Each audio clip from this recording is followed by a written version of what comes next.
పూరా local. Welcome to పూరా local. వేప చెట్టు నుంచి పాలు కారడం, దేవుళ్ళ విగ్రహాలు పాలు తాగడం, కొందరు బాబాలు విభూతిలో నుంచి శివలింగాలు బయటకు తీయడం అనేది ఇప్పటి వరకు మనకు తెలిసిన అద్భుతాలు. అయితే ఇప్పుడు జరిగిన ఈ ఘటన అద్భుతమో, విచిత్రమో, లేక యాదృచ్ఛికమో ఏమనాలో కూడా తెలియదు. ఈ విచిత్రమైన ఘటన రాజన్న సిరిసిల్ల జిల్లాలో చోటు చేసుకుంది.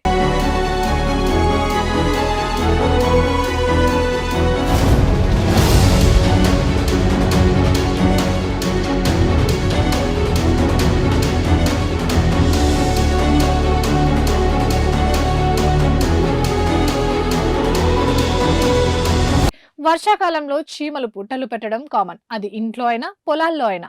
ఆ పుట్టలు రకరకాల ఆకారంలో ఉంటాయి. కానీ పెద్ద బోనాల గ్రామంలో ఓ వింత ఘటన వెలుగు చూసింది. ఏకంగా పరమేశ్వరుడి రూపంలో చీమలు పుట్ట పెట్టి అందరినీ ఆశ్చర్యానికి గురిచేశాయి. ఈ పుట్టను చూసిన శివ భక్తులు, చుట్టుపక్కల గ్రామాల ప్రజలు అది సాక్షాత్తు మహాశివుడి ప్రతిరూపమేనని అంటున్నారు. ప్రస్తుతం ఈ వీడియో సోషల్ మీడియాలో ఓ రేంజ్ లో చక్కర్లు కొడుతుంది.